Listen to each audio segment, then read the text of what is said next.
Hi, I'm Pete from JollymonVacations.com. I'm here to give you some cruise tips for your next cruise vacation. My first tip is try to arrive into the port at least 1 or 2 days early. This could prevent you from possibly missing the ship if there is an airline delay. You could miss the ship from a simple weather delay if you fly in the day the cruise leaves.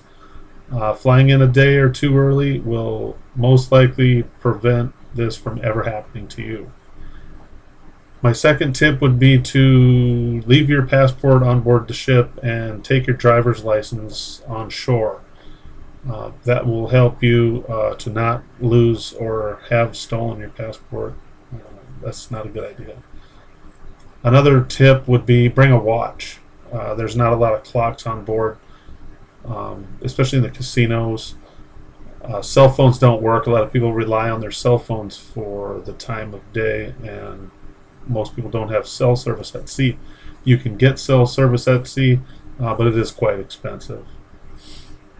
Another tip would be to book independent shore excursions and not the ship's shore excursions when you can, to save you some money. There are many different vendors you can use.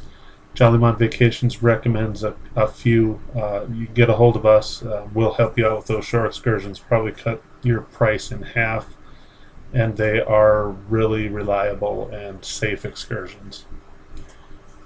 Another tip would be to order room service when you can. Room service is free on most vessels, and sometimes they have limited hours, but some ships have 24-hour room service, which features much more than just continental type breakfast. But you can get that, certainly. Keep a few dollar bills on hand for tips. The gratuities don't really cover room service. Just depends on how many times you order room service. So bring a few dollars extra. One other tip I have has to do with internet service. A lot of people, like myself, need their internet service at sea. It can be quite costly.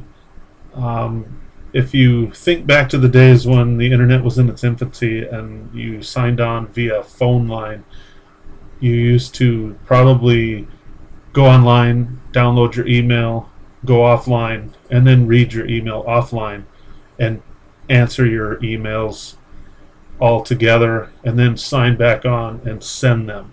What that does is just it eliminates a lot of minutes that you're online wasting while you're actually doing the typing. This can save you a substantial amount of minutes while you're online, because the minutes are the packages that they sell are either by the minute, which is a big fee. So the less minutes you use, the less money you're going to spend. Another thing to think about, if you have any tender ports. Tender is a small boat where the ship will anchor in the harbor, and they will take you ashore by small boats in some ports, like Grand Cayman, for instance. Just keep in mind that this can substantially slow down your getting to the island or returning, so it will shorten the day for you on the island. Keep that in mind when you're booking any kind of private excursion, because you're going to need plenty of time to get back to the ship. When the cruise line rolls into the port, they'll tell you to be back on board by a certain time. Make sure that you are there, because that ship could possibly leave without you if you're not. Take that into consideration. Tendering takes a bit more time. You'll be waiting in line a lot longer. Another tip I have is dealing with the cruise card. And nowadays, the cruise card is used as your room key. It's used as your entrance to the dining room. It's used to buy drinks, and for the most part they look like this. This is a Carnival cruise card. Each cruise line has their own. They're usually magnetic striped on the back, so you swipe them on your door or insert them into your door, and it acts as your key. But every time you buy a drink or go to the gift shop, they'll ask you for this card, and it'll go onto your onboard account, which will be paid by your credit card or cash deposit, depending on how you set it up in the beginning. But my tip with this card is, so you don't lose it, is to take it to either the customer service desk or even in the gift shop. A lot of times they'll have a hole puncher, and they will punch a hole in your card similar to this. You see, you can see that. And the reason for that is you can either bring one with you or buy one in the gift shop, is to bring a lanyard. Well, you take the lanyard and you can clip it onto your cruise card like so, and you can carry this right around your neck and not lose your key. It's very handy when you're wearing a swimming suit, or you're going to the spa and you have no pockets, or if you're going on shore and you need this to get on and off the ship. These are something you need practically everywhere you go. And if you don't want to look like a tourist, you can always just tuck it in there and no one's the wiser. Okay, so that's another tip I have. Lanyards are only a couple of dollars. The lanyard I have here is a princess lanyard, and it has a breakaway, so if you get it caught on something, it will come off, not choke you to death. But that's a nice little thing to have as well. When you finally get off the ship, they're going to give you your passenger folio or your bill. It'll look like something like this. There'll be multiple pages, and it'll list each thing that you've charged while you were on board, from every drink to shore excursions, meals, anything like that, wine packages, soda packages. Everything will be listed on here by the item and the date that you charged on it. When you get off the ship, it just goes automatically on your credit card. You can keep a close eye on these. On some cruise lines, they have an interactive television set that that you can check right from your room. Otherwise, go down to see customer service, and they'll give you a printout, and you can make sure that there's no erroneous charges on your ship bill. Roughly speaking, this charge could be quite high.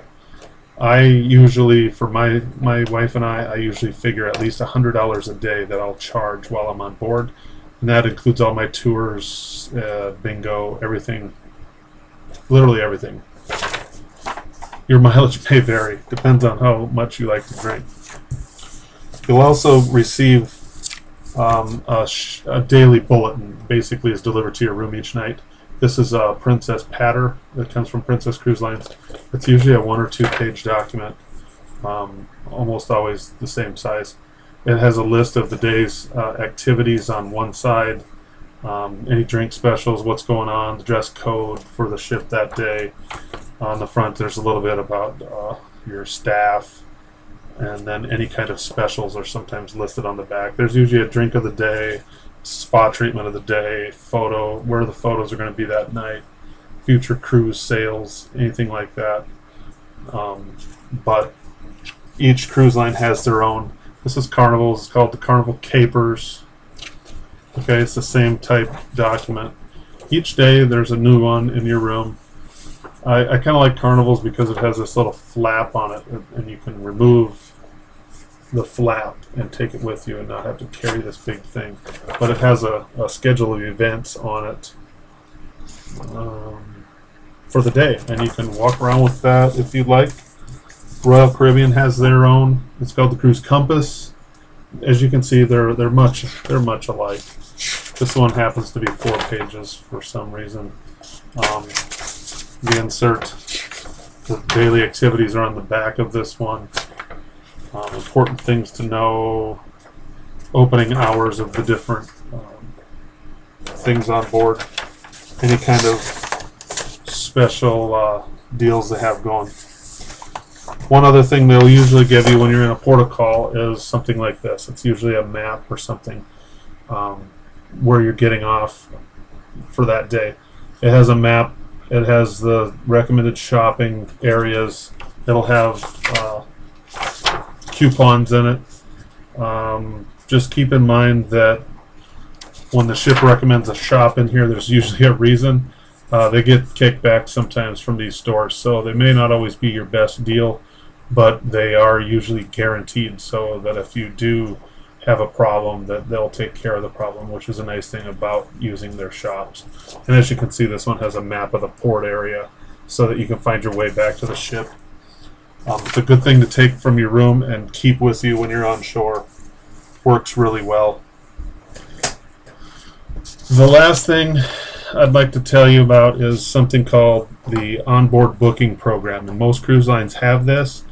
What that means simply is that you can actually book your next cruise while you're on the cruise you're actually on.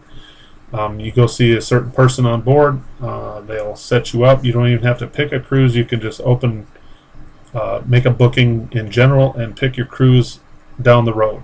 This is what I usually do. Why? Because different cruise lines have different rules and different benefits. Princess Cruise Lines, for instance, when you make this booking while you're on board, you basically put a deposit down on your cruise, or your next cruise. It's called a future cruise credit. And what you're doing basically is you're only having to deposit a certain amount per person on your cruise. Well, in this case, it was $100 per person. That's $200 total. Well, that's much cheaper than most deposits for Princess, because they usually require 20% down payment when you book a cruise outside of this program. So instead of having to outlay, $500 or $600 for a cruise, you're only outlaying $200. You don't have to pick the next ship right away. You have up to 4 years in some cases to use this cruise credit. It's totally refundable upon request, so once you make the deposit and you decide 2 years or 3 years down the road you don't want to go, you can cancel it and get a full refund on your money. So nothing's lost. It can be booked right with your current travel agent, or you can book on board and select your travel agent and have it transferred to them after the fact. I like to transfer it after I get off the ship and make sure that my travel agent gets credit for the sale, and that way they can help me select what my next cruise is going to be and where. The onboard credit is something that you get usually for doing this. That's your reward, a low deposit, and they usually give you money to spend on your next cruise. In this case, you can get up to $100 or $200 depending on the cruise that you book.